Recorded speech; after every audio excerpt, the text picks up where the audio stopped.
Aí levantei para ver o dele. O que me impressionou é um cara com 91 anos, com a agilidade dele. Agilidade mental e agilidade física. Tem apenas 11 filhos, sabe?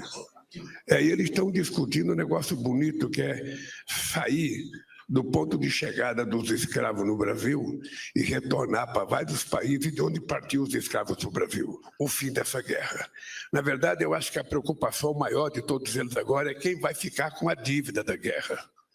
Quem vai ficar com a dívida da guerra? Porque alguém vai ter que tentar ajudar a recuperar a Ucrânia, alguém vai ter que tentar se rearmar outra vez. A União Europeia aprovou 800 bilhões de euros, sabe? Multilateralista,